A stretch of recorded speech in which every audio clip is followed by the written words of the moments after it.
My chat box not working. That's not nice. How's everybody doing today? We're gonna be doing a little rerun per Kyle's request. I am not playing an episode where he has his long pagan boy hair. He's clean cut in this one, but this is a great one. We'll start shortly once we get all loaded up here.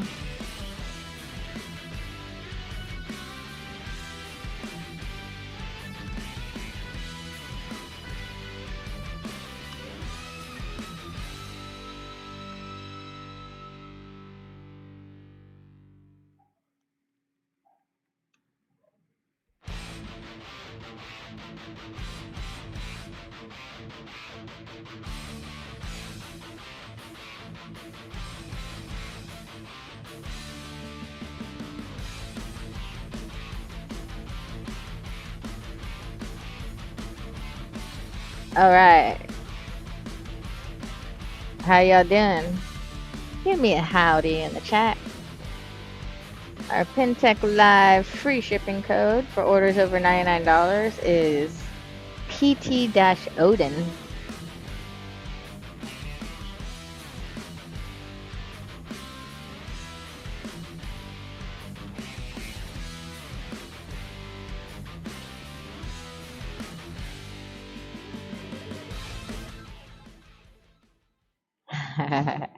Well, been with Cotton Eye Joe. I've been a long time ago. Where'd you come from? Where'd you go? Hello, everybody. Welcome to PinTech Live. Let's fix my audio popping. Happy Thursday. I hope everyone's having fun working on their games.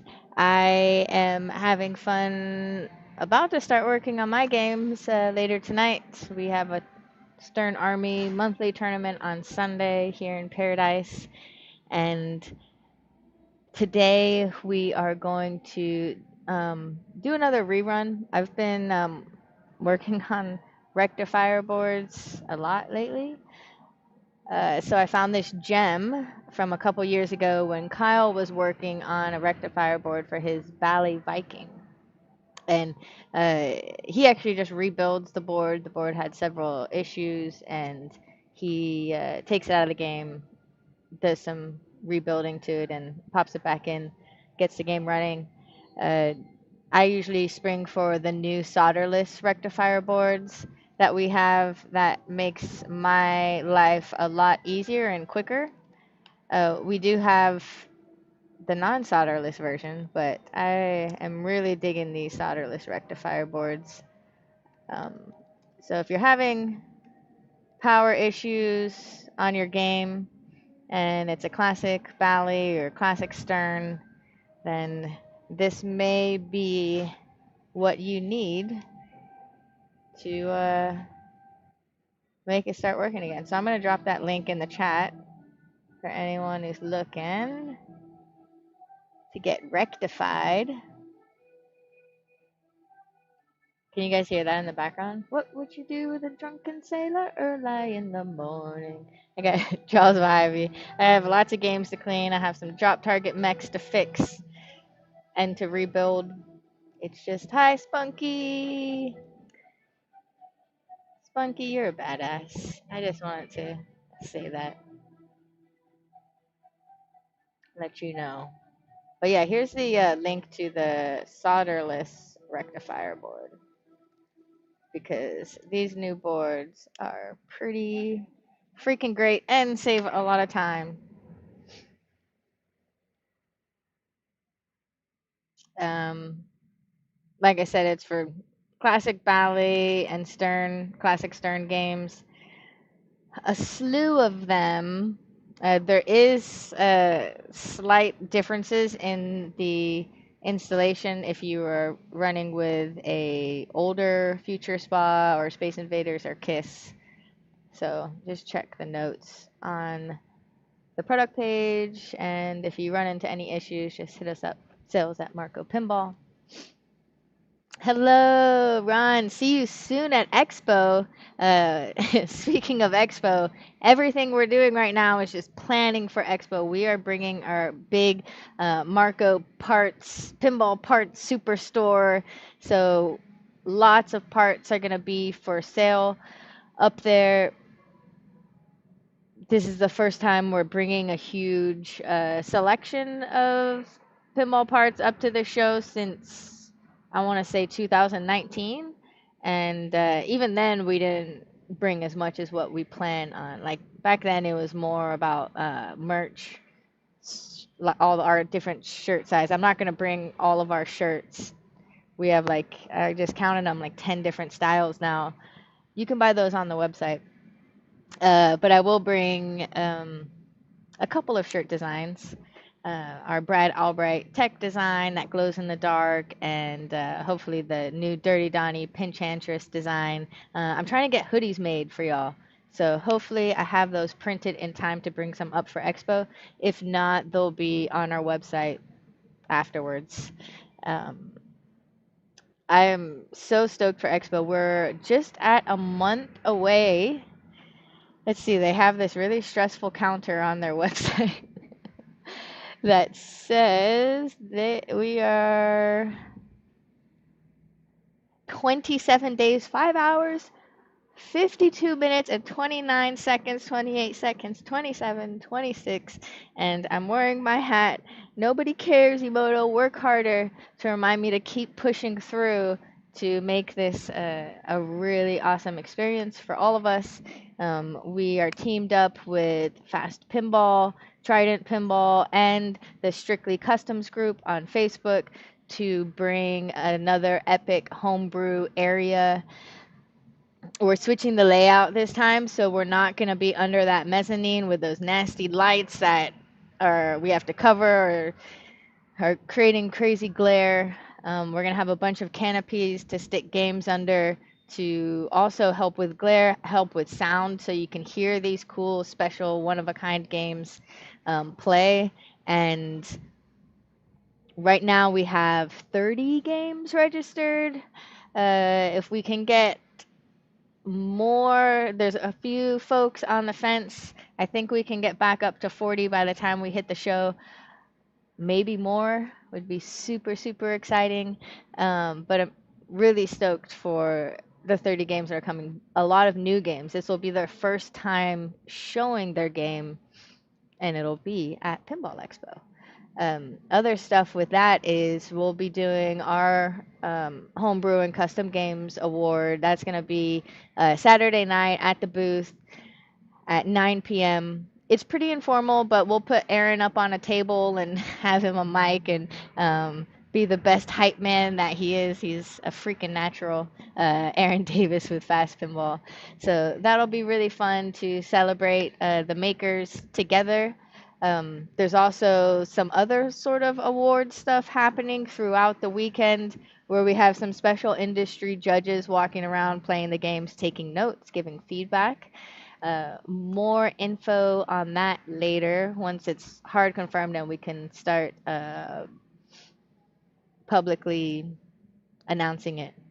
Um, what else? What else? We're bringing a bunch of parts. We're bringing our homebrew loot crates. We're bringing a la carte items to build your next game or, use it to restore your games, fix your games.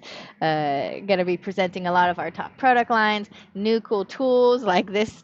It's my fidget right now, but this is actually a really slick, simple, affordable tool. I think it's like $4 on the website. It's a coil sleeve remover tool that the Phil's Pinball made. We showed this off when we were rebuilding the troll mechs on Medieval Madness a few weeks ago, but we finally have them in stock. They're on the front page.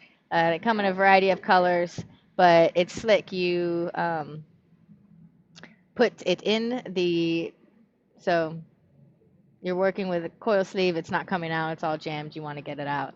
You just put this guy in, tap it down, or use a little mallet, and it'll push the coil sleeve out.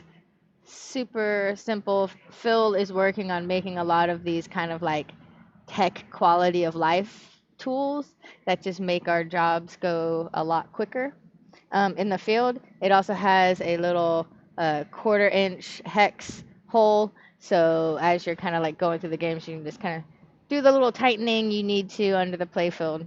So super awesome and helpful tool. Another thing I'm working on that we'll have at the show is this new kit. It stacks very nicely with our fuse kit that is super handy to just kind of have in your tool bag and on your cart as a backup. But as you can see, this is what the kit looks like inside. What I'm working on is I have this space I want it to fill, so I'm gonna put the wavy washers in there that go in between the coil for like the flipper mechs and stuff to kind of hold them in place. That's a good spot for them. But what we do have in this kit is the pop bumper springs for the classic pop bumpers, the conical return springs for the Williams flipper mechs, and other Data East could probably use that. The 10-7 compression pop bumper springs, the bigger ones. The mini drop target springs, the Stern flipper springs, the Bally Williams flipper springs, the older Bally spring, the diverter springs, these guys, so like your trough diverters and stuff. The flipper return, the bigger one for Stern, and then a couple of barrel shooter springs because we all know you're just mid tournament and one of those barrel springs just go and crumble. And just pull out your essential pinball springs kit, and it's a lifesaver. It's actually came really in handy because I had this in my bag, and we got to a job to restore a Terminator 2, and Matthew was like, where are the pop bumper springs? And I was like, oh no, we kind of need those. But then I was like, oh, I have this kit. I just felt that that's a sample. And yay, we had it. So, crisis averted. But in here, we'll add some wavy washers too, because you can never have enough of those. So this kit is available online right now. It does not have wavy washers in them yet, but hopefully will by the beginning of next week. I've had to cut some out, yeah. uh, I was watching this rerun that we're about to play.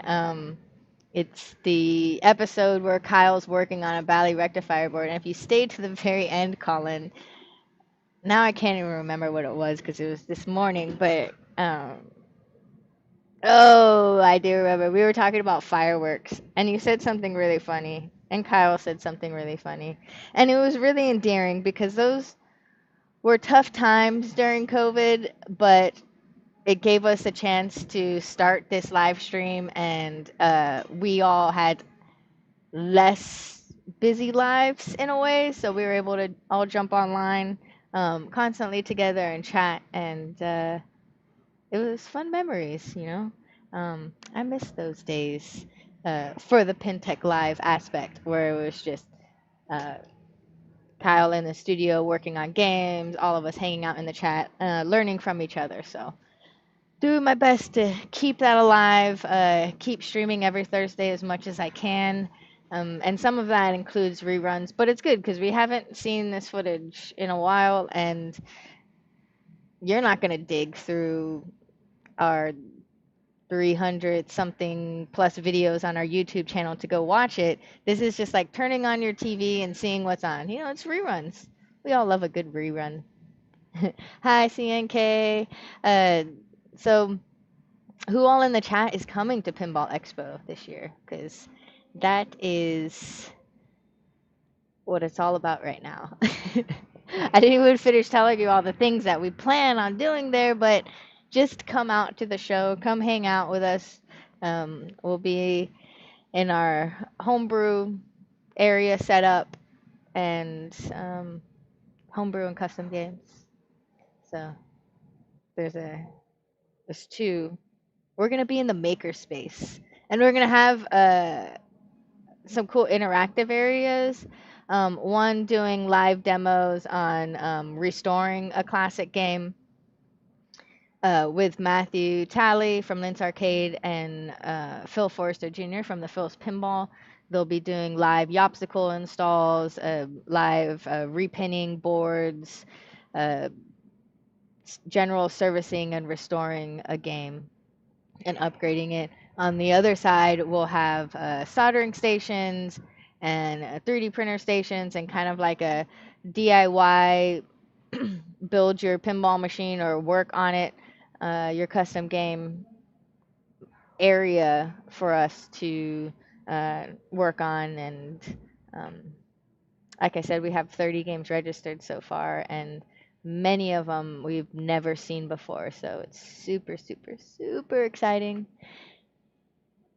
Oh, Kyle's on the Facebook chat. He said me. He's going to Expo. Yay! So great. Midlife Arcade. Hello. Yes. Where is that Dracula? This Bram Stoker's Dracula. You can't see it because it's blurry, but it's actually signed by Barry Ausler. Very excited to pick up this game recently. It's been running really great. I might have to do a flipper rebuild before the tournament on Sunday, but we shall see. And of course, I have Hardbody back on the lineup after its long tour in California. Gotta share the love, right? Everybody needs a little Hardbody in their life, so I let them borrow it for a while, and now she's back home and hanging out where she belongs. Um, yeah, so I think I went through kind of the general updates I wanted to give y'all. If you're just joining now, you'll see our free ship. Oh, it's not going to be the free shipping code, but the free shipping code's PT-Odin, because we are going to play the episode where we're working on a rectifier board on this Bally Viking. It was having power issues. That's kind of the first place you check, because that's where the AC power is running into the game before it starts distributing it through the board and making DC power and all that stuff. So if you're not getting the proper voltage coming out of the rectifier board, then you're going to have a whole lot of other issues downstream. So you want to start there a lot of the times. We love Hardbody. Yeah, you do. I know. I want to retheme Hardbody so it's Fun Size on the back, being like, because Fun Size is a badass bodybuilder too. Anyway, I'm gonna jump in, start this playback, and I'll come hang out with y'all too.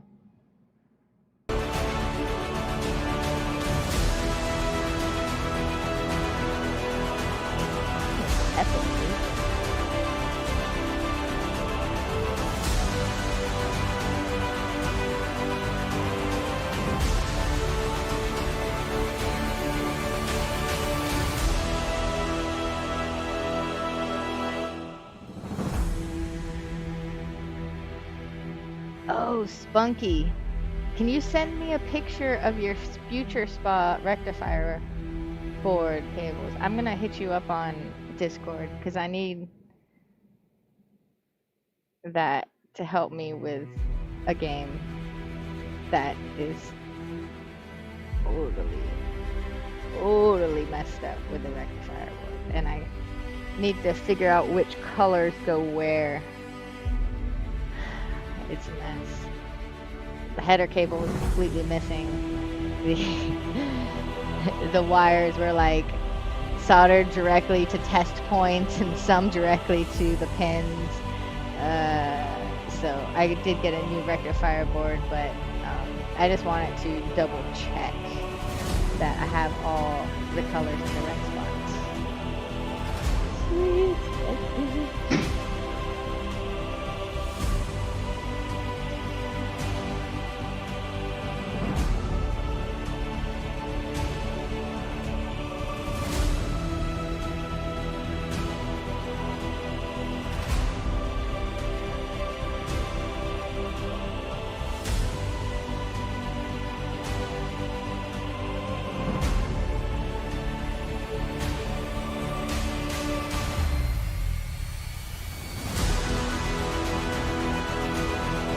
Man, I thought I had this queued up. Oh, I do not have this queued up. Okay, hold on. We were about to go through 6 more minutes of this royalty-free epic music, sailing out into the ocean, into the past. Oh yeah, Kyle, we should do your convert to Viking to 7-digit scoring on PinTech Live. That would be fun.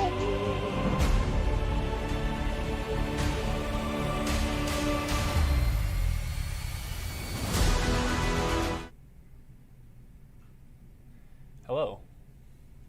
It's funny, I'm just a chair on this episode for the first 3 quarters. I almost forgot to start the stream on time, but I did. Look, he's so Wow, clean I'm blown cut. out. Hold on, let me turn off some of these And lights blown here. out. What a guy. Let me unplug. Hi, Kyle. Goodbye, Let me buy lights. some pin scores. Okay, Yeah, that will help. absolutely. Man, I didn't even check the cameras. Moto's gonna be so If mad. you, Which Kyle, if camera you is don't it? have It's that one. No, oh goodness, Yopsicles we're using installed on the your worst Viking camera. and you Hello, want everybody. it to, could use your game as a live demo. Although I think it's in a basement with lots of that stairs, so maybe we don't want to move that game ever again. Actually, We'll yeah, that chat. works. That one? Hello. Okay. Man, I was doing a great job setting up for this stream today, huh? Oh, I miss Kyle, even though he's Okay. here in the chat. This is so That meta. floor. It's great. All right, I'm muting. Hi, Moto. Oh, hi. Oh, Hello, that Internet. was like the Jurassic Park part where Oops. John Hammond's saying hi to himself. Why can't I get this to do what I want it to do? Okay, that's possibly better. Now let me sit here. Simulate sitting. Okay, that's not so bad. Cool. Cool. Cool, cool, cool. Now how do I make this work? Cool. Okay, look at that. And we'll just swap those in a minute. Hello, Internet. It's your extraordinarily sick and reluctant host, me, today. Hi. I'm actually not as sick as I was yesterday, but I do feel like garbage. So we are going to probably cut this short. I'm going to finish this, and then we're going to leave, because I don't feel so hot, so I'm really sorry. Let's check up with the chat. Nintendo Raimi, hello. For the record, no, he I don't have any does go soundboards to for fix. like I've an already hour and a done that half. a little bit so ago. even Epic 6 music. Kyle's the boss. I have no idea what the music was. But I bet it was good because it was a Moto's choice. Hello, Johnny Demonic TV. This is Marco, but it's not like the main warehouse. It's a building like a couple miles away that we have to store things in. Gabor says, I did this job yesterday on a Bally Evil Knievel rectifier. Yeah. Well, so I've done half of this. We were mostly coming in here just to replace the rectifiers and the header pins, and that's kind of where we're at right now. I do need to do some re-pinning of some connectors inside the head, but that'll probably be for another time. You saw Slowdive about 8 years ago, best show ever. Yes, I have seen Slowdive every time they've come through the United States since they reunited, however many years ago. Slowdive is my favorite band ever. Actually, I have. I am a friendly acquaintance of Christian Saville. He plays guitar in Slowdive. I'm very lucky that I've gotten to hang out with him. Spent a weekend in Savannah with him this year, which was really fun. I'm friends with the guy I do work for in Savannah. He's in a band with Christian, so that was really fun. He's an amazing dude. Really fun to talk to. He likes to eat granola just like me every day. Even though he's one of my musical heroes, he is just like me at the end of the day. Lewis, I don't have COVID. I just have a really bad flu. I got a migraine that came on like last Saturday, and it's like never gone away. But then that migraine kind of transformed into a head-pounding headache with like a fever that went away after a day, and I've tested negative for COVID a bunch. So, yeah, no, I tested myself for COVID again this morning, and I'm still negative. So we're gonna finish this job, and then I'm gonna go home and rest. We'll see what happens. See if I feel better or worse. I felt worse yesterday, but I feel a lot better today. Just have a nasty headache. Thank you, thank you, thank you. I'm sorry you got a positive COVID result, Pinball122. It's not fun. I don't know if I've ever had COVID. If I did, it was secret, but I've never like tested positive for it yet. So knock on wood. Anywho, so yeah, we'll definitely be cutting this just a little bit early today so I can get some rest. And Emoto, who will be here soon, can also get some work done. Yeah, that's right. 'Cause she's really busy. Rampamatic says it's the Still plague. busy. It probably is. South Carolina is basically the Middle Ages, so I probably do have some sort of a plague. It's hilarious, actually. Being a experienced earthquake veteran, we had a couple earthquakes yesterday that you could kind of feel, and it's like watching all these South Carolina people just go like absolutely like into it's the end times mode because their house wiggled a little bit is kind of amusing. It's not that funny, but it's amusing. It's like a 3.2 earthquake. That's come on, that's lightweight stuff. No big deal. Yep. My 115-year-old house survived, which is great. I'm sure my 115-year-old house has survived many earthquakes in its time, so it's fine.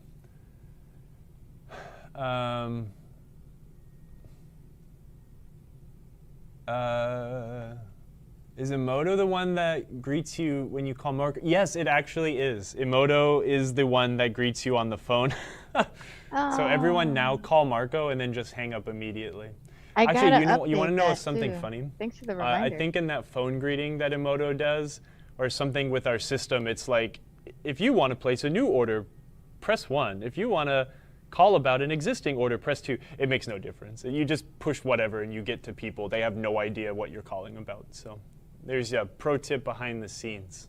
Just push 1 or 2. It doesn't bring you anywhere different. How's the Jurassic Park home pin? It's fantastic. Actually, that's the game that I play most when I come over here because it's really fun. I really like the jump ramp. I really like the way the game shoots. I really like the simple rule set.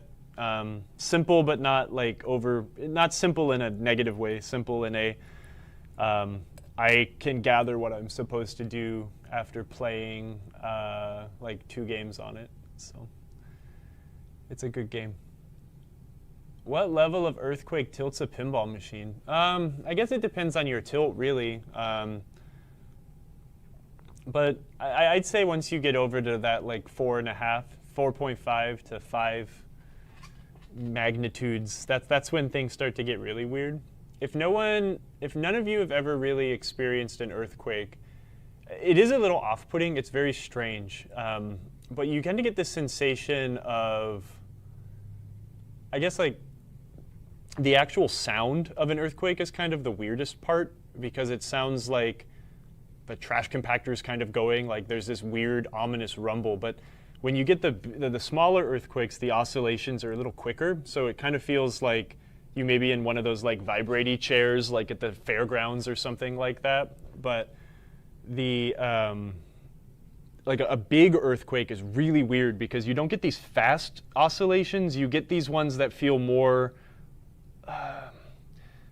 have y'all ever seen like those like weird like I forget what they're called. My brain is not working today. It's like a centrifuge, but like they have centrifuges that don't just spin in circles. They have ones that kind of follow like an 8 pattern or something like that, and that's what like a big earthquake feels like to me. It's really weird when your feet are on the ground and you're standing, and like everything underneath you feels like it's kind of rocking in a oblong like pattern, but you're standing still. It's weird. Anyways, earthquakes are weird. Hopefully my house doesn't fall in a hole. Hi, Natalie. Welcome to the show.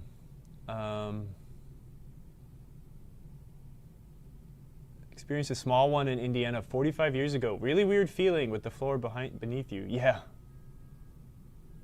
It's weird. It's definitely weird. So yeah, don't recommend it, but hey, whatever. I guess the funny thing actually is there's a fault. The fault that they're happening on is just a couple miles outside of town. But one of my friends on Facebook did a little bit of digging into it. There's actually like a sand mining operation really close to that fault. Fracking obviously causes really awful things to happen with the tectonic plates and stuff like that. But this isn't fracking, but they're mining sand, which is weird. And I wonder if that has anything to do with making that a little grumpier. Or maybe the Appalachian Mountains are just having a growth spurt and they want to get bigger, and that's fine. Indiana has earthquakes? Uh-oh. Yeah, let's stop talking about earthquakes and let's talk about what I'm actually working on. Thanks, Johnny Demonic TV, for playing Emoto. So give me a sec here. I want that camera to be that, and I want that one to not be that. I want it to be that one. Cool. Would you suggest adding Stern Insider Connected to a home use Deadpool? Yes, I would. It's not a super mega expensive accessory. There's not a ton of home connectivity things right now other than like getting the achievements and keeping track of your scores. Hunting achievements is really fun for a game that you've had at home for a long time, maybe like your Deadpool. Having a Insider Connected kit is a fun way to kind of chase some of those more difficult achievements that they've wrote into the program, but I've kind of seen a teeny bit of behind the scenes of what is coming for home games with Insider Connected. I can't say anything about it, but it is cool. And it definitely will make your home experience that much better. If you have a game on location, I would of course recommend adding Insider Connected for your players that frequent your joint. It's a great draw. I've added Insider Connected to the Iron Maiden at the arcade that I help work with here in town, and I'm really curious to see from the owner if the plays have gone up, because they definitely did when I added it to my Deadpool. So anyways, yeah, so let's talk about the rectifier board, because Emoto was like, I said it was I was going to write power supply. What's the power supply? Well, Bally kind of split things up a little bit, which is cool, actually. I guess you technically could call this a power supply. I refer to it as a rectifier board because that's kind of what it does. But generally, like in my mind, and I'm not an electrical engineer, so don't actually listen to me, but generally when I think of a power supply, it kind of does two things. It will create usable voltages for the device that you're using. Sometimes that will involve rectifying those voltages, so taking AC, rectifying it, turning it into DC, filtering it, regulating it, and then sending it off. What this board does is it does rectify 4 voltages, but it doesn't filter any of it. A lot of that and the regulation of some of these voltage takes place on the driver board, which I will show in the back of the game maybe in a moment, but unless I have one out of the game. Whatever. So we've got AC voltages that come in from the transformer. I'm sorry. No, I take that back. We've got wall voltage that comes in here. Those wall voltages get popped out into the transformer via traces and complexities. Then the transformer then sends usable AC voltages back out to this board somewhere. So I'm trying to get a better view of it. So again, you've got on one of these plugs, I don't remember exactly which one it is. I think it's this one. AC voltage comes in from the wall. Wall voltage gets sent around or into the transformer through some of these pins here, and that's why these wires are soldered to the back of the board. Then transformer voltages come out. Some of them are rectified. I think they're in order, so by actual voltage. So like BR1 is 12 volts. BR2 is your lamp voltage, 18 volts, I think. BR3 is your solenoid voltage, 43 volts. And then you also have another rectifier down here, but it's a discrete rectifier, so we have 4 diodes, which is essentially exactly what a bridge rectifier is. I'm sorry, what one of these like case rectifiers is, just with 4 diodes. And this is for your high voltage here. So this rectifies 230 volts AC, I think, into 230 volts DC. And then what you do is you have some of these rectified voltages go off into the, oh, I'm making a mess. You have some of these rectified voltages that go off. Some of them get filtered, some of them get regulated down to other voltages. The 12 volts that comes from this board gets regulated down to 5 to be used by the computer. That's done on the driver board. Some of these voltages just go straight off to things on the games, things that don't need to be filtered, maybe like the solenoid voltage or the filter or the feature lamp bus voltage, etc. So sorry, it's kind of complicated, but I probably didn't say that very eloquently. My brain, again, is not working. So, can I use a game plan power supply in a Bally if I swap the board? No, there's no reason to do that. You have the ability to buy both of the correct boards, so there's really no reason to use the incorrect board in that instance. Yeah, so there are heat sinks on it. So what we've got here is I'm just repairing the original board. The original board is blackened at the top. Those bridge rectifiers do get pretty hot, and in some instances these get really badly burnt up. This one, this one's never been changed. There was some soldering done on one of these, but I think they were just reflowing the solder on one of these rectifiers. Some of these can be really bad. This one's really not that bad, but this does require soldering skills to replace the this board.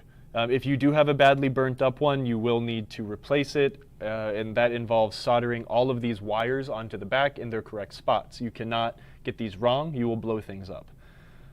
So do be aware that this is not a beginner's job. We do have a version that has screw terminals for all of these, and that is also a viable option if you are not the best solderer, etc. So that can also be done. So this board isn't cooked that bad. It's just black. It's not brittle. It's not gross. When I unsoldered all this stuff, none of the screening came off. I've seen ones that are a million times worse than this. This is just discolored, and it looks worse on camera than it does in person.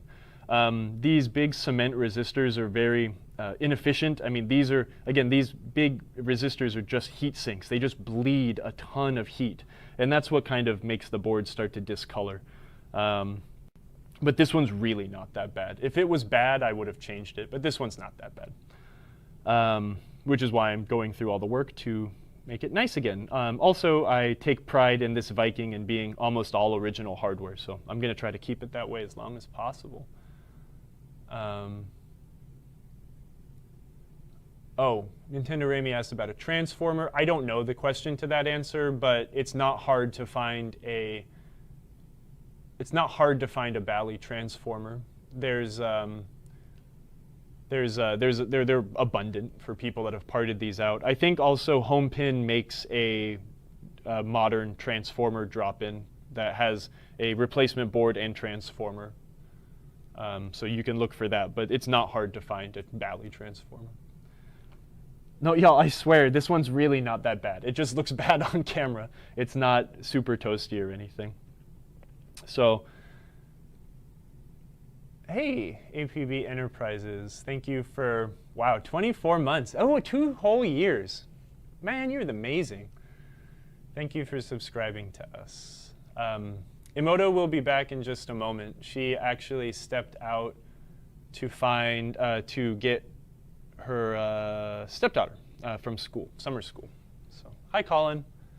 They're not hard to find. Just go to a swap meet. There's a bazillion of them sitting around everywhere. There are more scrapped Ballys that have happened with so many spare parts. You'll find one somewhere. Anywho, I wanted to kind of get to work and solder these headers back on so I can go home because I am not feeling well. If any of y'all did miss the top of the show, I am feeling like hot garbage. But I came here for you guys, and I'm going to finish the show. The show must go on. So, let's turn on ye old soldering iron. Probably.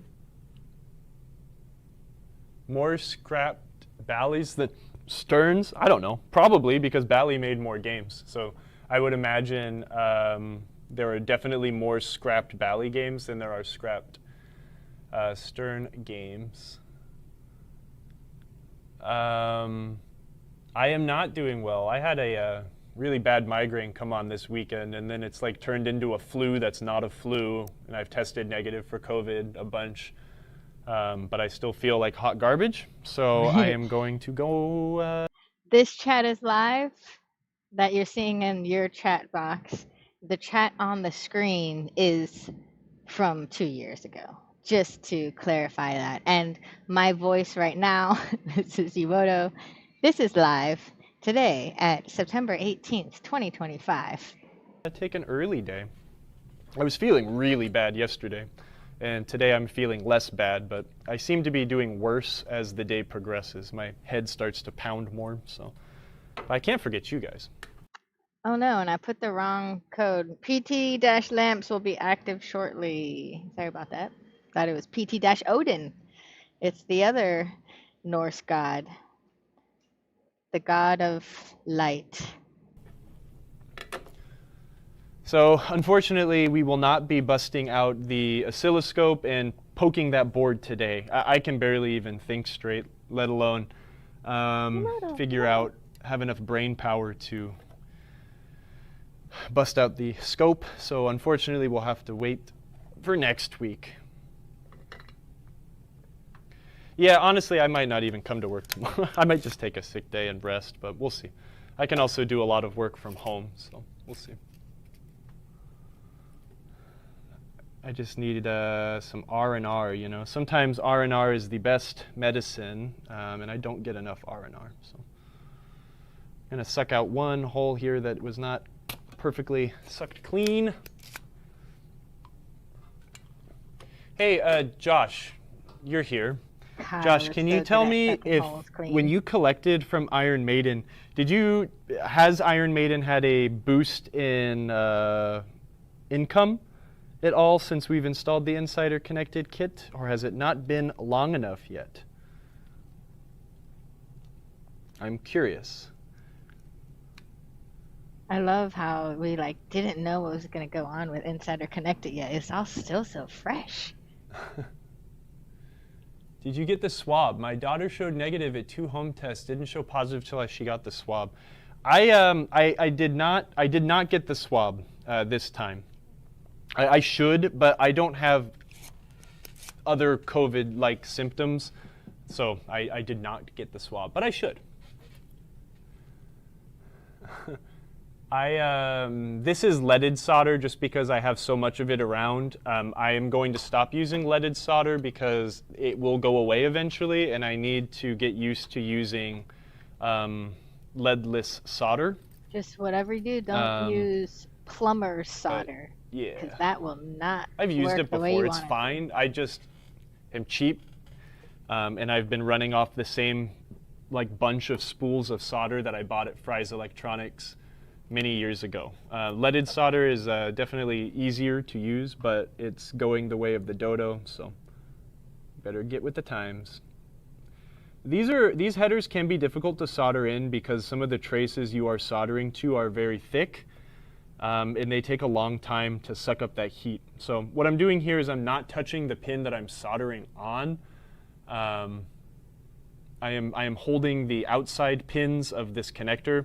What I'm doing is I tacked it on. I'm going to heat the pin I just soldered on up, make sure this is sitting nice and flat, and then I'm going to let it cool off. Ensure that it's actually sitting nice and flat and flush. It is, and now I'll just solder the rest on. Y'all are talking a lot. I'm going to read this.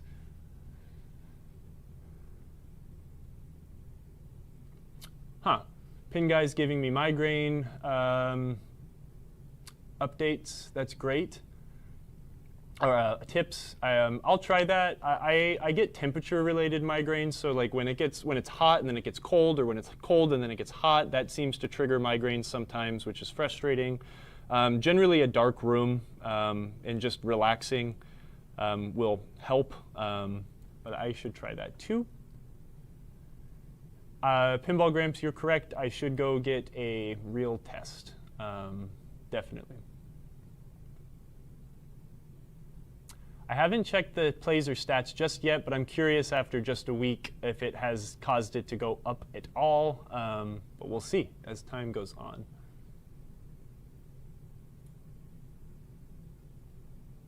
Colin's talking about mixing different solders. I don't know if that's necessarily true. I've seen people that I respect their opinions very greatly say that that's kind of just BS, and those are electrical engineers. And then I've also seen some chemists say that that wouldn't work, but I think sometimes the practical experience trumps the maybe some of the theory-based things, and I've never had much of a problem. But I mean, this is also leaded solder. It does have lead. This has lead, so it wouldn't be a problem anyways. Drink lots of beer. Alcohol does cure everything. You're correct. I probably will go home and have a glass of scotch and then lay down and maybe take a nap. Zeldaroid asks a very, very good question, especially when it comes to soldering. Do you use any sort of a fan or immediate personal space ventilation while soldering, or do you just rely on the room you're working on being large? Look, it's a little bit of both. I don't, a lot of my experience and a lot of times you're not lucky enough to have a controlled environment when you're soldering, right? Like if I'm at someone's house and I'm trying to repair something on their pinball machine, I'm not lucky enough to have a hood or a fan to blow the solder away. So right now I've got the air conditioning kicked on. This is quite a large room, and I am relying on my really strong ability to hold my breath for a long time. If I was lucky enough to have a shop or have it set up like I used to have a shop, we had a fan at the end of the bench that would just gently blow the fumes away. I definitely am just holding my breath, but ventilation is definitely the way to go when you are working on in a controlled environment like that. Yeah, that's a terrible thing, Rampomatic, but I definitely do see, like, it's funny because you have some sorts of people that have been around this stuff forever, that's like, I've always breathed it in. It tastes pretty good, and it's like, and these people are like 70 or 80, and then some people, in that case, which is horrible and awful, but it's not worth, safety is the best, right? Like you work with whatever safety equipment you need. Just because you're wearing safety glasses doesn't mean you look like a loser. I'd rather have safety glasses on than lose an eye, right? So do things as safe as possible.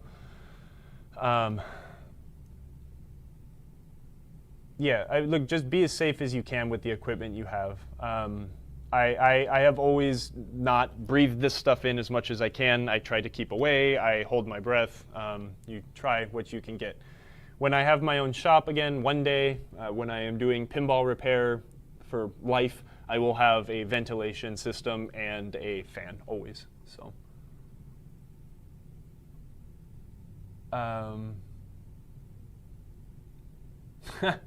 Hey, Joshua Rainwater, you're actually in luck. The NBA Fast Break ramps already exist. That is one I don't think Rampomatic will do, just because they do exist.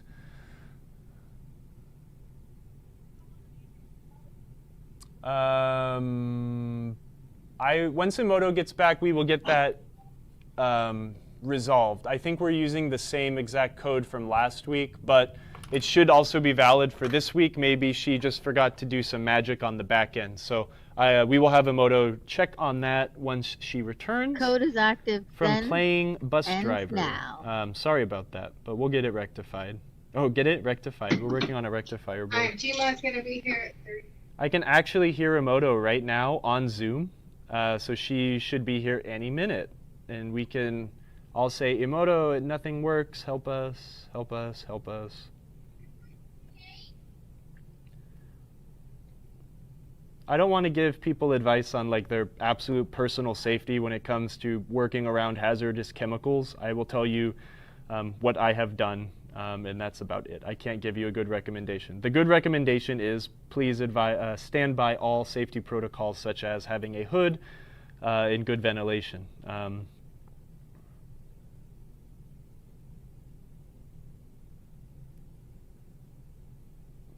And I am in a gigantic room that has decent ventilation because I have the air conditioning turned up because it is hot as hell in South Carolina.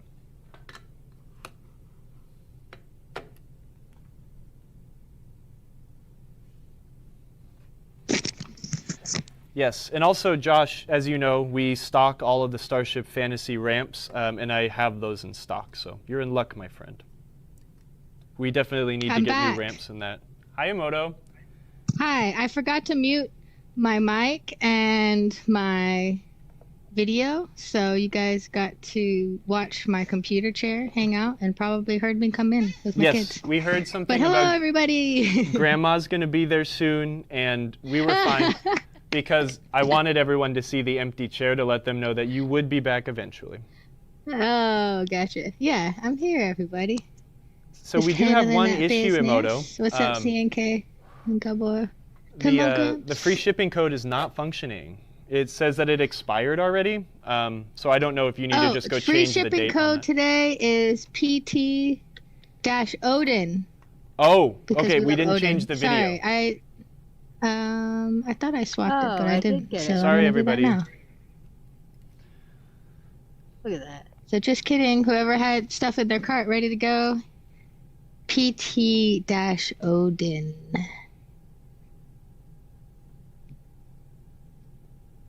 Do we sell the original Star Trek back glass or just the prototype? We sell the. I think we sell only the production version, not the lower production version. The first couple Star Treks, or the first couple thousand that they made, had the same uniforms and color schemes that were used in the television show. And that didn't really sit okay with Paramount, or Paramount had the idea, it's like, well, since we're releasing the movie, let's change their uniforms. So most of the games were released with the movie-style uniform, which is the more, you'll see more of those around. But that is why there are two different styles of Star Trek back glasses for the Bally Star Trek. Nice. For all of my Trekkie friends. Okay, nice. I've soldered those on. Okay, well, now we're done with the stream. We're all going to... No, I'm just kidding. We'll get the rest of it installed, and then we'll be good to go. So you finished soldering the heat sinks? And... Yeah. Oh, well, now you just have to put the metal heat sink plate on the back? Yeah, we've already got our Nice. heat sink paste, so we'll put the heat sink on, and... with the great tip from our friend Daniel, who's not here right now, I was trying to make sure that the rectifiers were sitting flush with the board. And he was like, oh, you should just tighten them down and then solder them on. It's like, oh, yeah, duh. That's actually the great tip. Thank you. That was a great tip. Hey, Emoto, Colin's offering you a great deal. I know, I said yes. Oh, okay, Colin. Well, Nintendo Ramey said the pic on the website shows the colored suits versus the gray. I would need to go double check what we actually have in stock, but I'm pretty sure that we have the... I don't remember. I'd have to go see. I know that's not a great answer. I'm sorry. They are the colored. Oh yeah, that is the... Hello, Vernicious. Hello. Everyone Welcome. is actually mad at me for doing the show. Everyone wants me to go home because I don't feel hot. So we're going to finish this up, and then I'm going to go home. Okay. Unfortunately, I have one broken standoff here, which is fine. Oh, no. It will hold itself on with 3, and I could replace this. Let me do my due diligence and make sure I don't have one. But we stock those. I don't know what the part number is, but I know we have them.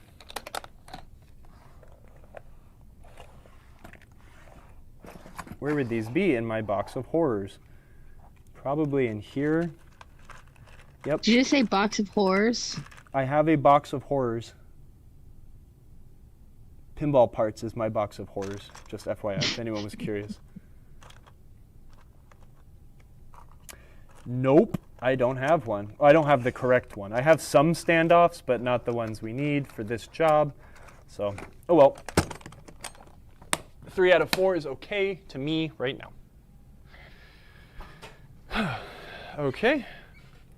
You know what? And also, before we put it together, we're going to do one last check, especially since I did half of this last week and I'm doing the rest of it now. Just double check our work really quick.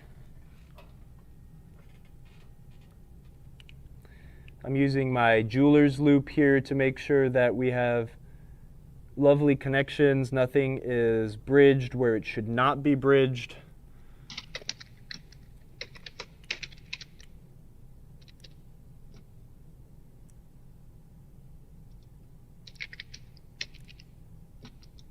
Yes. Now, if anything explodes when I put it back on, it's my fault because I just gave the sign off on it. Okay.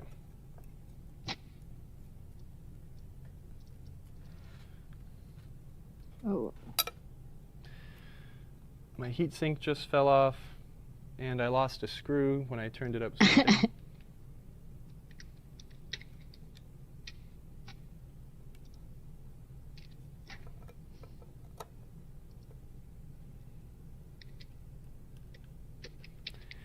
This job is extra nasty because it's a lot of soldering and also like heatsink paste, which is gross on its own. For any of you guys who have ever built a computer can attest,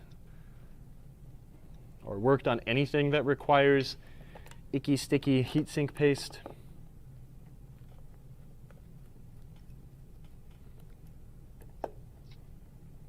Get these nice and tight here. Not super tight, just tight enough.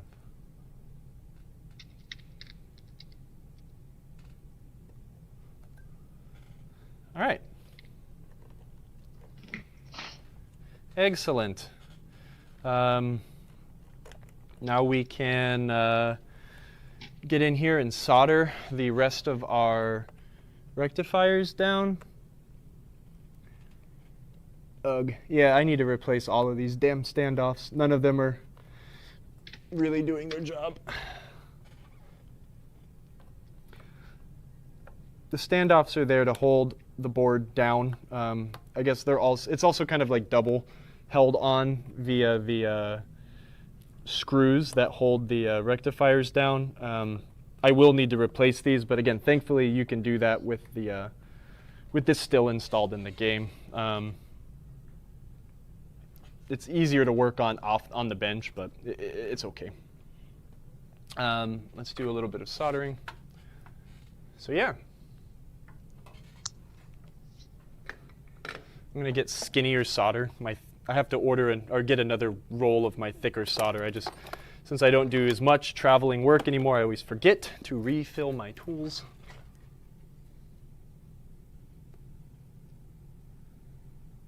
I can't remember what deal you offered, Colin, but I imagine it has something to do with a beer All right, exchange. and now I'm simply going to just solder all of these bridge rectifiers to the board.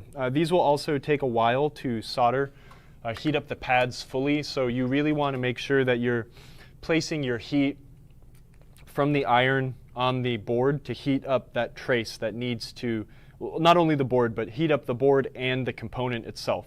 So we're going to get the flat side of our soldering iron tip and lay it flush against the board and butt that up to the leg of the bridge rectifier.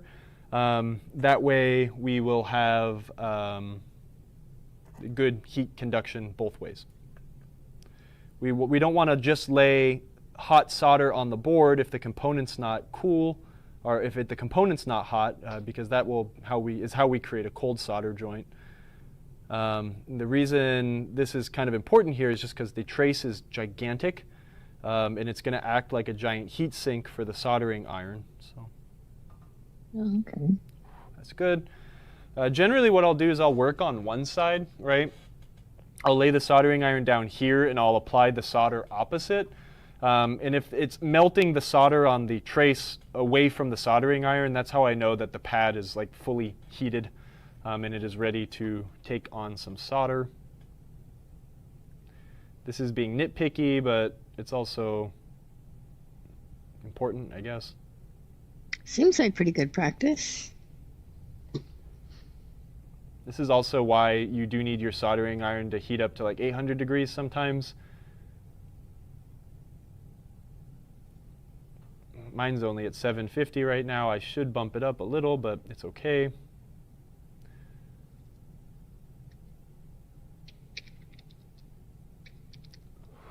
Okay.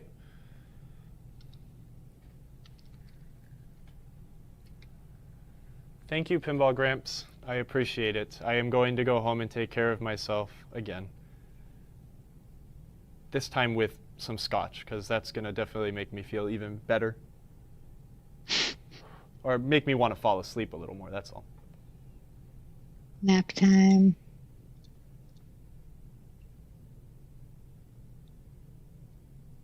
All right. I'm going to rinse and repeat that entire process for one more bridge rectifier.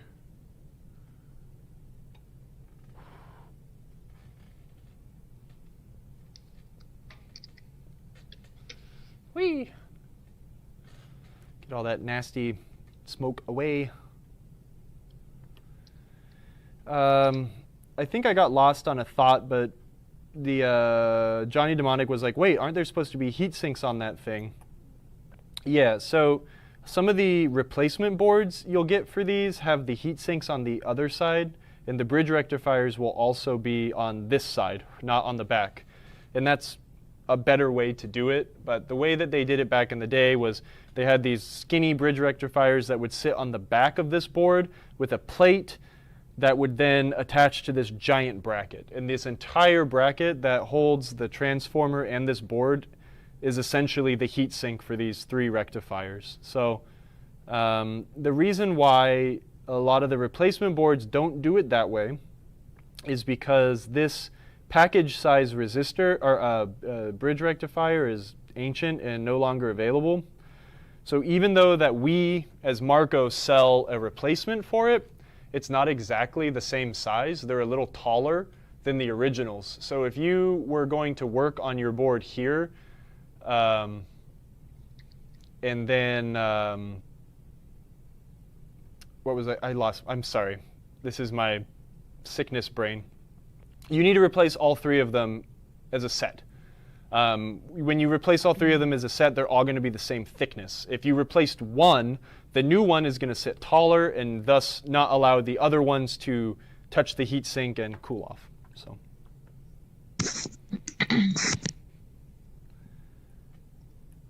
Nice. So Kyle, What? Vernicious was asking if you are or are not a fan of Flux.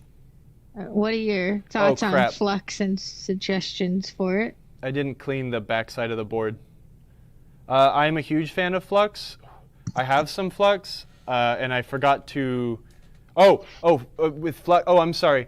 No, for this I'm not really using any Flux because the connections are all on the top. I don't need I don't need it to flow through the. I don't need it to flow through the board. So when I'm doing stuff like this, I'm just using the flux that's actually in the solder. A lot of the times I'll use flux on old solder that I need to melt cleanly and clearly, if that makes sense. But I do, when I use flux, I use a paste flux. I don't like the liquid stuff. I'll show you. I have a gross bottle of it on the bench right here in front of me. And yeah, you've probably seen it. It's like that. It's very thick, pasty, and needs to be wiped up. Yeah, it's like in this, it really wouldn't Let's see help if we me can that see it. much, and it just makes more of a mess that I need to clean up. I did forget to do clean off the back of use flux remover on the back of the board, but I also didn't get it that dirty. But yeah, just There it is. it's gross. The He's thing is opening like it. when you use too much flux, it just makes everything really messy. So you don't I don't like using too much of it if I don't need to, because it just creates more work to clean up. So that is I've had this for a gazillion years, and at least 8 years, and I haven't finished the tub yet. And here's the toothbrush that I use to scrub things down. It's disgusting. Oh my gosh. But yeah, you How yes, many I more use years flux. do you think that will last you? What? How many more years do you think that will last you? Well, since I really don't work on pinball machines anymore, probably the rest of my life. But yeah, I don't know. So I use flux generally when I'm trying to remove things cleanly, or if I have to really ensure that things need to make it from the bottom of the board to the top of the board. So what I'll use is if I'm, especially when I'm doing IC sockets, if the board is at all compromised, like burnt, looks weird, has corrosion, I'll use some flux to make sure that it flows all through the back of the board to the front of the board. I don't use flux here because I just need to get the solder to stick to one side. Most of the time I use flux to ensure that I can melt old tarnished solder faster. So yes, long answer short, I love flux. But I don't use it all the time because it's messy and unnecessary a lot of the time if you know what you're doing. Or you're just picky like me.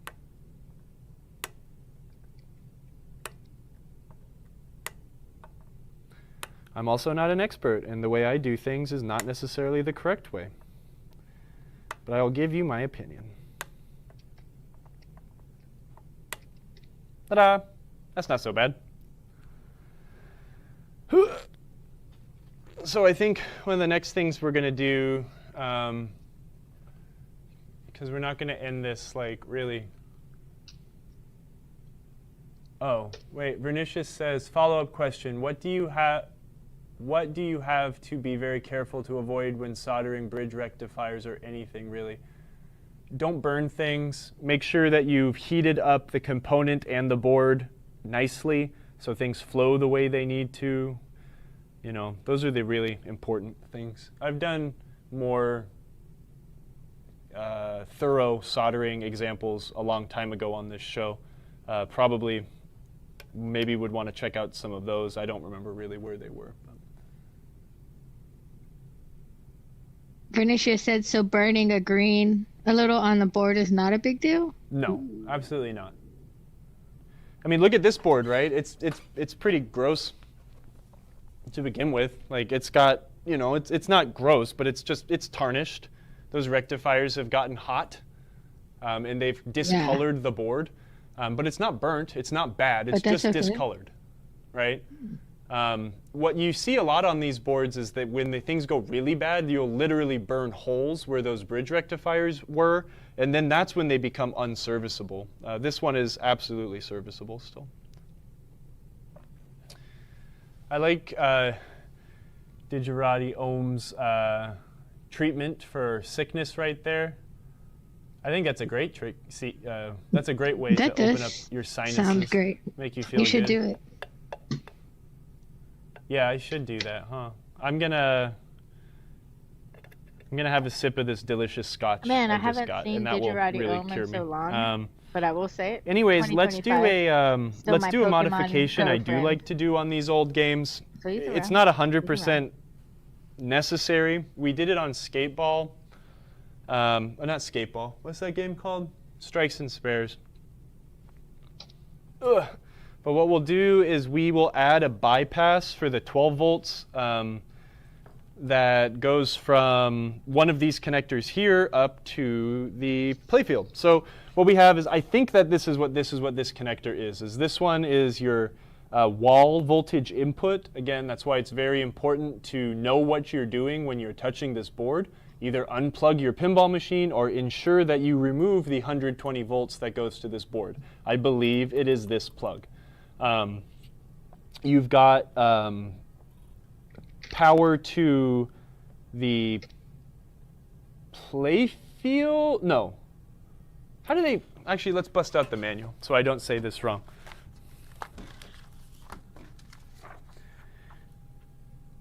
Yeah, so you have 3 different plugs. One plug goes, so let's see. One is from the cabinet, right? So J2, I was wrong. It is this one here. This is one from the cabinet, so the longer of the 2 short ones.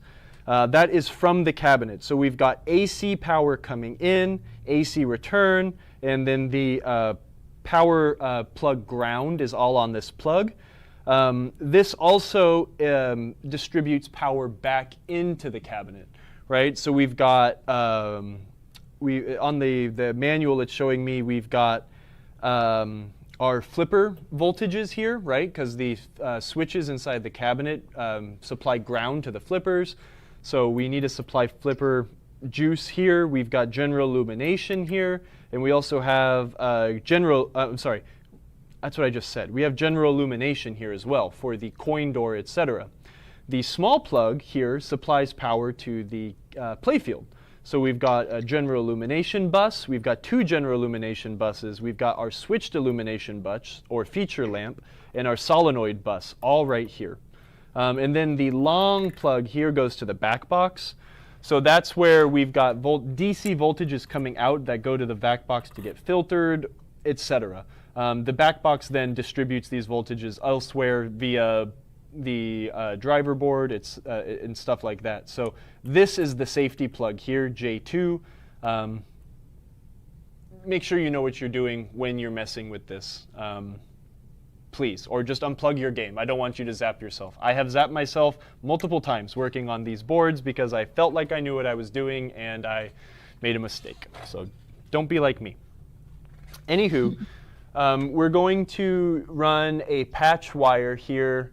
Normally what I'll do, I'm just double checking here, BR2 and test point 3. So test point, bridge rectifier 2, which is that one in the center here. This is what supplies, this is what rectifies our 12 volts AC into 12 volts DC. In actual practice, generally this is like 13 to 15 volts.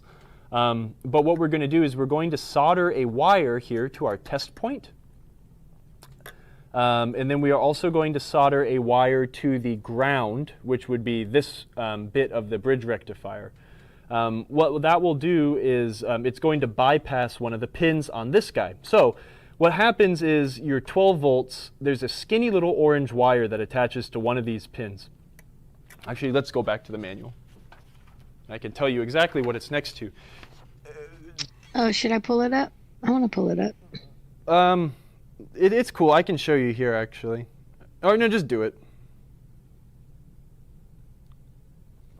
So go to, you have to find the power, Bally calls it the power transformer module schematic. So it's not that one. Hold on. Let me swappy swap. Swappy swap.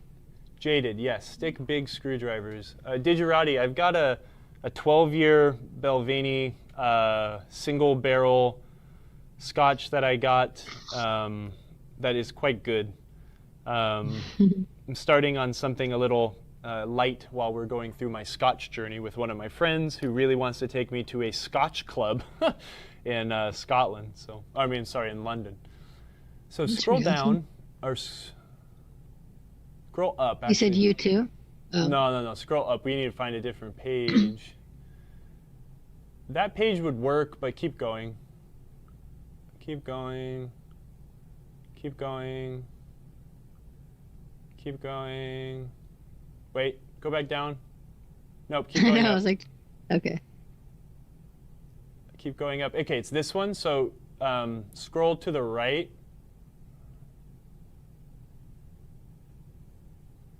Okay, yeah, that's good. So those are kind of what I was This just page looking. is handwritten. Yeah, it's amazing. It's so great. So scroll down so we can get the big plug in the screen. Okay, so stop. Actually, wait, now scroll to the left. I think that needs to be done so we can see it on Twitch. Okay, stop. Go to the right just a teeny bit. Okay, now it's kind of We set. want to see. Do we want to see the table of contents? Is that what we're looking at? We're just kind of looking for at that J3 one, but we can see exactly what we need to see here. So look at the J3 backbox one here. We've got number 8. You see how number 8 says 2 reg plus 5 input, right? So that means that is going to the input of the regulated plus 5 volts. That's our 12 volts that turns into 5. So if we follow that line back, it goes straight back to BR2. And on that test point there to the left, right of where your mouse is right now, that shows that test point 3 is going to be our unregulated 12 volts DC. They write 11.9 VDC, but again, in reality, it's going to read higher, and it's also an unregulated voltage. What that ends up doing is going to become our regulated 5. But what happens sometimes, especially on really old games, is do you see there where you see pin number 11? That guy right there, that's the big jerk in this whole equation. So that goes to the general illumination bus. And as we've talked about a million times in pinball and on this show, is the general illumination bus. So that's just from the transformer. That's 6 volts from the transformer. It doesn't get regulated. It's not DC. It's just AC. But as we know from a lot of things pinball, is the general illumination connectors were never built strong enough to put up with 40 years of usage. And what happens is when those start to tarnish, that gets really hot. We get the same exact thing like we do with the later games where the connectors start to burn. But what happens is if that pin starts to burn, it's only a few away from where that 12 volts goes to the regulator, right?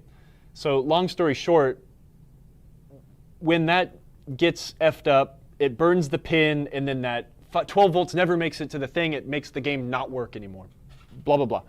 What I'm going to do here, this is absolute overkill. I want this game to continue working past when I am dead. I want my children or whoever gets this game to inherit it and to continue using it and never need to work on it. We're going to run a patch wire that goes from this 11 volt test point or the 12 volt test point all the way up to where it gets used on the driver board. Instead of explaining all this, I don't know why the hell I'm not just showing you in a game. We've already done this once. Ugh. Wait, explain again why we're doing this.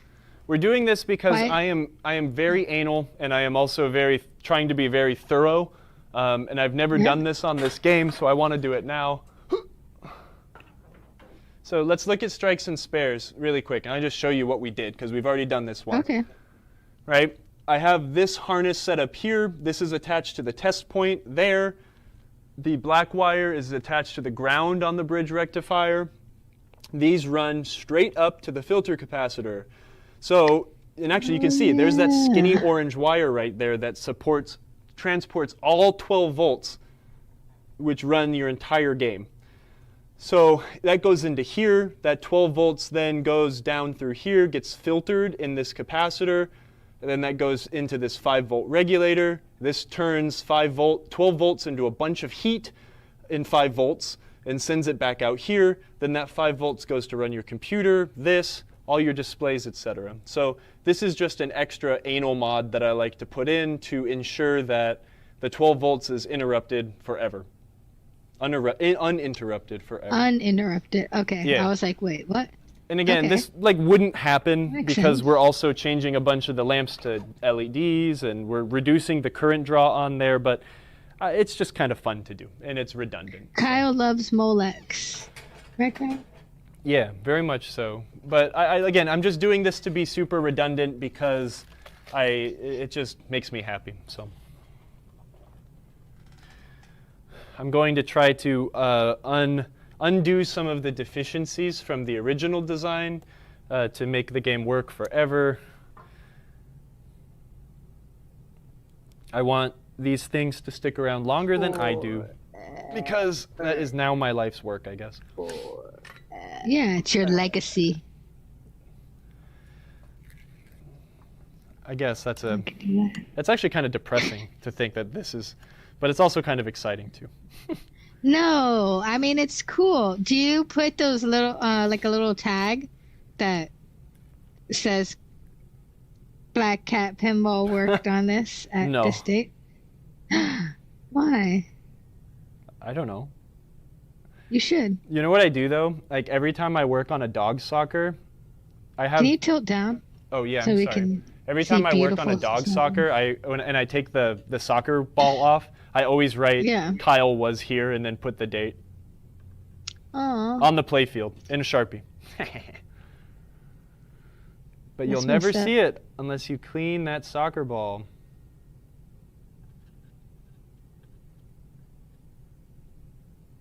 Okay, it doesn't want to solder the test point because Yeah. it's dirty. See, JR knows. He said, way more people do way less for worse communities with their legacy. You are a bright light, amigo. Aw, thank you. Oh. That's very kind of you. And Digirati's, the Molex comment was from Digirati saying, good boy, you put a Molex plug on there. Oh. Can't say how many games I've worked on where some idiot wired it directly. Oh yeah. Oh god, that drives me nuts. Everything needs to be removable. If you can't, you wouldn't be able to service your driver board without disconnecting that, and you're not going to unsolder it. So spend the extra $3 and 10 minutes and put a friggin' plug on there. I'm going to go find myself a piece of black wire. Give me a second.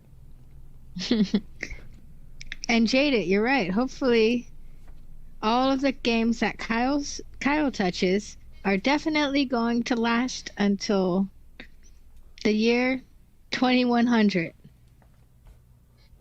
It's his legacy. So while we wait for Kyle, just a reminder to everyone that our PinTech Live, free domestic shipping for orders over $99 or $10 off international shipping, is in all caps PT-Odin. Sorry the other one was not working earlier. That was from last week. But y'all are good to go now. And in the meantime, we are really excited for Southern Fried Gaming Expo. We're about 2 weeks away now. It's going to be July 15th through the 17th in Atlanta, Georgia. Is there anyone in the chat besides us and Josh Rainwater that are coming down to Atlanta to come hang out and play pinball with us? Let us know. And then 2 weeks after that, we're going to California Extreme across the country. Okay, just for a reminder for everyone who's listening and watching, thank you. This is a rerun from several years ago. We are not in Atlanta or going to California Extreme in a few weeks, but get ready for Pinball Expo 2025. It's October 15th to the 19th in Chicago. We will see y'all there. All right, back to the show. To the West Coast. And that one's up in San I'm just gonna mute me for a second while I stop confusing y'all. Jose, Oh, Clara. up in the Bay Area. Santa Clara. Clarita's Santa in Clara. Southern California. Santa Clara. I still do Santa that. Clarita. Oh, yeah. I live like 30 minutes from Santa Clarita. That's where Six Flags is. Check it out.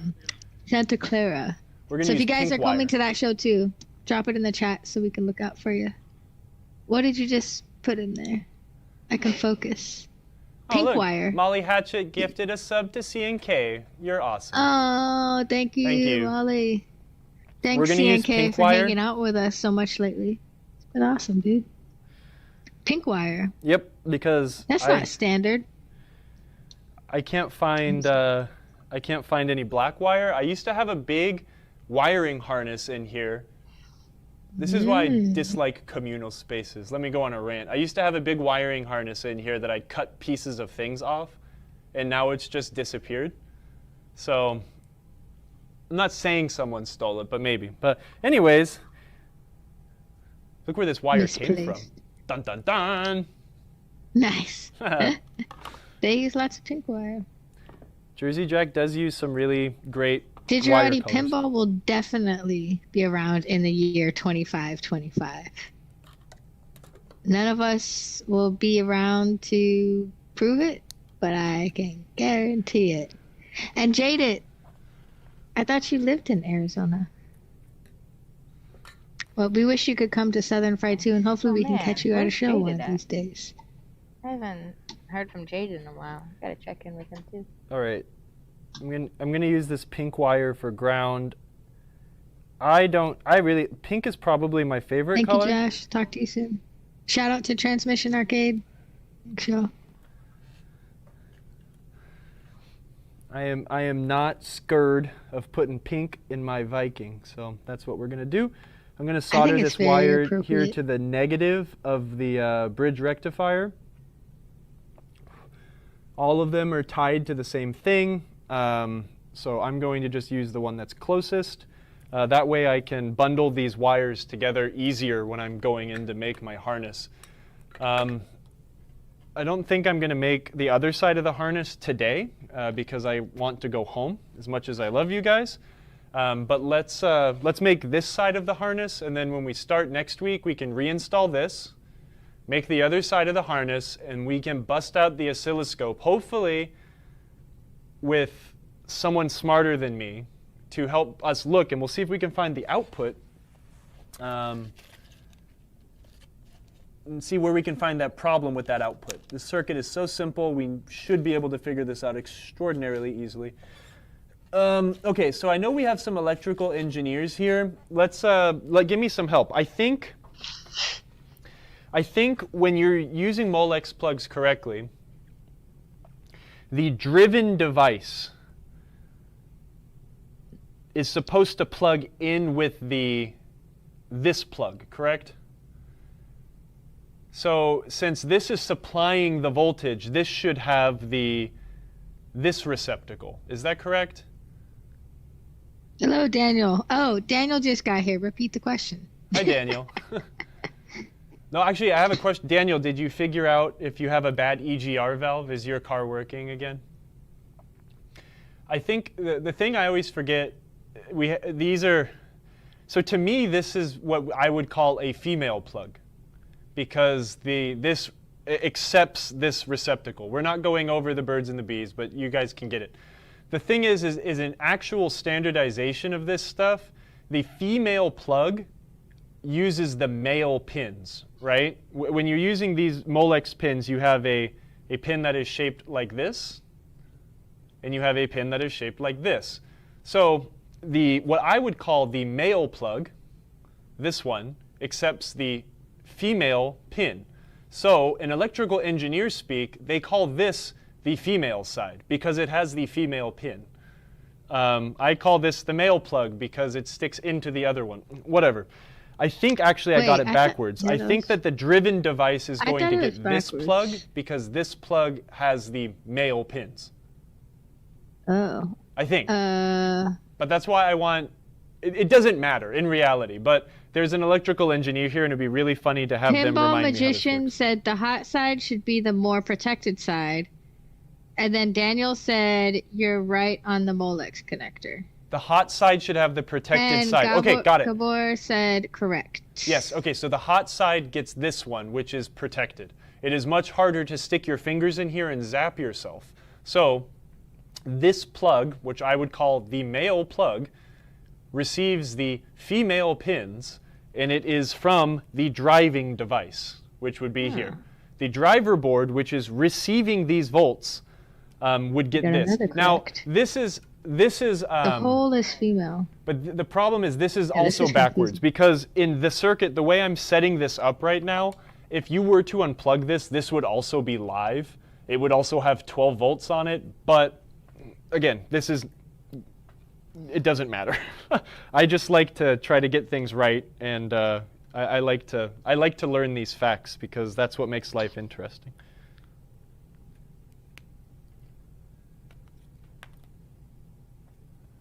Oh, yeah. APB, thank you. Just take out the male and female confusion and just say plugs and sockets. Yeah, that's good. Yeah, you don't, we can get rid of the That's much better gendered. because the male and female thing confuses me. Well, that's the thing is like that's why it always confused me too because anyways. The male plug gets a I'm going to shut up. The male is a plug, the female is a socket. No, don't even just say We're going to stop now. that's a plug and that's a socket.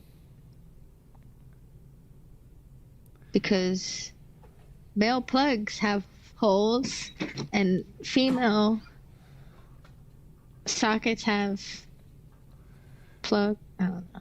I'm stopping. Okay, yeah, here, let's yeah, you're right, Pokey Lucky. You're still saying this socket holds this plug and this plug holds this socket is still confusing. Look, we're just going to use the old school back in time gendered names for these plugs right now. Insanity falls. The male plug. No, you're not using male. We're going old school right now. The male plug gets the female pin. That's how it works.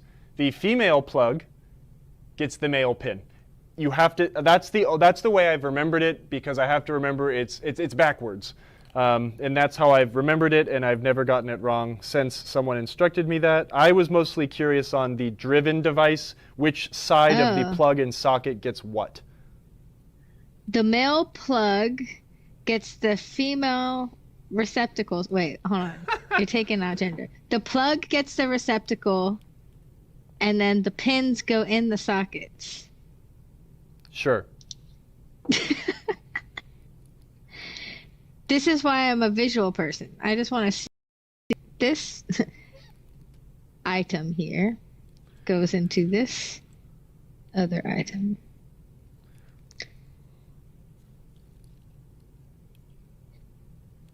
Fair. See, my brain ain't working enough today to even wrap my head and comprehend this well, so. For some reason, I'm sure there's a standard for this too, but since orange is going to be our 12 volts, for some reason, when I'm doing these, I always like to put Oh, wait, you messed up. The orange wire is supposed to be the male plug, and the pink wire is supposed to be the female. Oh my God. Okay. Just End the show. I'm sorry. I'm stop trying to add to the confusion. I'm just messing around. I'm using for some reason for me to get this straight. I always like to put the I always like in a two plug situation. I'll always put the voltage on the instead of the ground on the top of the house. I don't know why. That's how I remember it when I go to do the other side, so I don't have to triple check. I'm always like, okay, voltage is on the top of the house, ground is in the basement, because that's the ground. So. Oh, I like that. I don't know why. That's just how I ground always is remember. In the basement. And then since I'm not a monster, I'm gonna get some. Sorry, come back. My dad never gave me this talk. Yeah, I said let's just splice the wires together and end the confusion once and for all. Yes. I do like the top of the house and the basement analogy. That actually helps a lot. That's a cool pin tip. That's just how I think about it. I don't know why. These zip ties are overkill. I'm trying to see if I have any shorter zip ties, but now I'm like wasting time thinking about things that cost less than a penny. So I'm sorry, but... It's the aesthetics. Do I have any shorter zoogies in here? I guess not. Oh, wait, there's one. Wait, where'd it go? Come back. When I get there next month, I'm going to rig so many more cameras so we can follow Kyle around the studio when he wanders away. Yeah. Look at here. All right, I got my short zoogie. Got another shot. I've got another short zoogie. Now I just need to find more. But since I'm not a monster and I'm really anal about cable dressing, we are going to make sure that this cable setup here is not floppy and weird.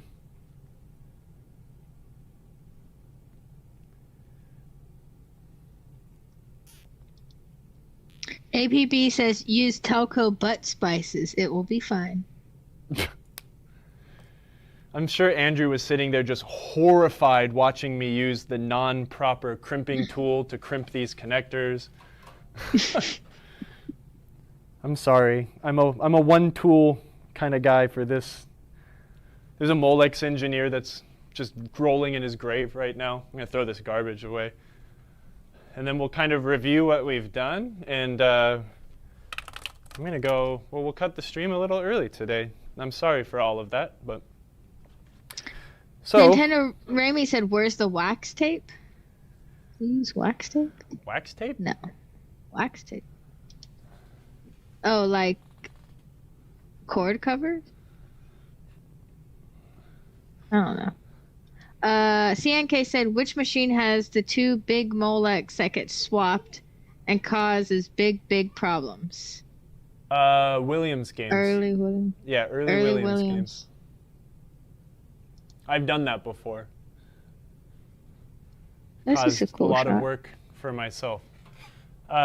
Here's what we're left with. We've got a repaired, or just a nicely repaired rectifier board.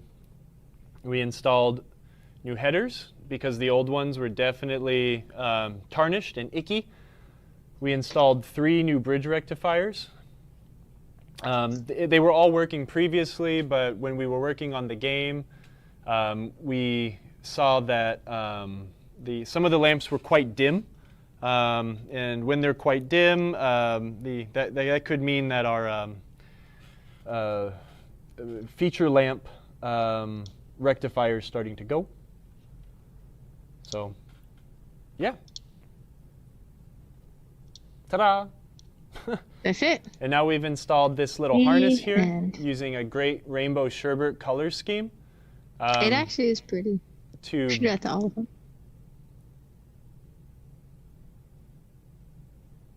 Oh, ew. Oh, insulated butt connectors. Oh God, yeah, that is a war crime.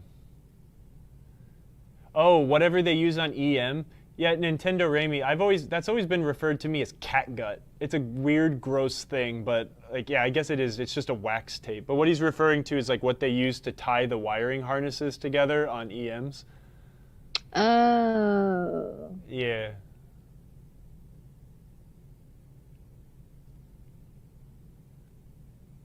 So yeah, that's what we've got. I've got my bypass harness here that will do something because I'm anal, and we've got a nice transformer and everything ready to go back in the game next week, hopefully when I'm feeling a little better. Awesome. Wait, can you explain what the harness is for? Yeah, it's to not just do something, but just give everyone the definition of it. It bypasses, it adds a bypass connector for the one pin that supplies 12 volts to the driver board. So if you ever lost good connection from that 12 volts right here, the entire game would not work. But it's me just being anal. So it'll work for longer? Yeah, I could stuff all sorts of incandescent bulbs back in this game and run it for 24 hours a day. And when that connector finally burns to a crisp, it will still always have 12 volts and the game will never not run. This is something I would really only do on a customer's game. Like if I was working on a customer's game that maybe had like a slightly questionable board that they didn't want to pay to replace or pay to have me work on or something like this, I could at least use this to ensure that the game would continue working. It's a little bit of a hack, but in this instance here, it's just going to make the game work forever. So that's what I... Nice. Until 2025. Yes. I mean, 2025. Sure. Yeah, I messed it up already. All the modifications I try to do to the games like this too are you always want to try to make sure that they're reversible. Like we don't want to ever do something like this that would not be reversible. If someone ever wanted to remove this, all they would have to do is unsolder it, and then it's gone and it's back to factory stock. So yeah. I'm exhausted. Yay! Congratulations. Oh, you guys are So great. what can we expect for next week? Okay, so next week we're going to put this back in. We're going to install the other side of the harness. I'm probably going to repin. Actually, I'll do most of the connectors and then I'll leave one or something like that to do on screen so we can all go over crimping again because that's super important. And then hopefully we'll bust out the logic probe or the oscilloscope, and we will try to figure out where that signal is getting goofy and why that lamp's getting stuck on. Honestly, I think it might be, Oh no. maybe it's just a bad SCR again. So before we even do that, I'll just replace the SCR and see what happens. But yeah, that's what we're doing. Have fun bowling, Insanity Falls. Bowling sounds really fun. So wait, we're going back to the lamp mystery, the unsolved lamp mystery. Yeah. Ooh. We're going to fix it tomorrow or next time. I mean, it's like we're going to figure out what's going on. With using the oscilloscope, we will be able to figure out I might just have where to the play that problem next is. week. The circuit is really simple. Data comes in, it goes into that chip, and then that chip should say, yo, go. We've replaced the chip. We've replaced the thing that it tells to say, yo, go, and it still doesn't work. But we know that the problem is on that board somewhere. So we're going to use a tool now to try to pinpoint it. Also, we're going to shotgun and put another SCR in there and see if that just fixes it, and then we don't need to bust the tool out, because maybe we had a bum SCR. I don't know. But we'll see. Cool. The Cool. great lamp mystery continues. Yeah. I want to go bowling. Well, that was a great episode from several years ago. I think that was episode 77 during the height of COVID, maybe during the back end of it. Anyways, I'm at the arcade rebuilding my 4-bank Kong drop target mech. Just getting ready for the tournament. I was having some reset issues on it, not fully going up, so tinkering with that. But yeah, for next week, I might actually play that other video because that's pretty cool. Or if y'all are watching this now and want to just head over to that video, I should have just downloaded it and played it. Let me see if I can find a link to drop in. Bally, Viking, PinTech. I would love to. Ooh, that's me right now. Next week, I'm trying to schedule some folks to jump on. We might look at some EM games, potentially do a little troubleshooting if I can get some wizards in there with us. Oh, the 10X mystery, the mysterious Valley Viking. Oh, there's a lot of them. Just type in Valley Viking PinTech on YouTube, and you can follow that journey. I think we ended up doing about 4 episodes working on Bally, so working on Viking. I mean, my head's stuck in like all the games I need to get ready before the tournament and expo prep. So I'll see you guys in 27 days in person. I already have coiled dust on my face as per usual. Yeah, the next episode does sound cool. I'll find it. I'll find it and play it if I can't get some real life co-host with me next week. And also to y'all too, I figured out a really savvy way of doing remote streaming with other techs. I have this fancy PTZ camera that I can send y'all, and that allows me to control the camera movement. So you just have to kind of like pick it up and place it in a spot, and then as you're working on a game, I can kind of zoom in and focus and pan and tilt and stuff. So I'm excited to travel more to other tech offices, tech stations, your home base, to do pinball repair together. It's super fun.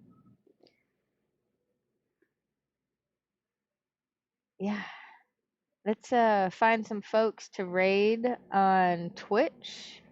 And for those on YouTube and Facebook, we will see you next week. And remember, nobody cares. Work harder. We do really care, but the sentiment is don't give up.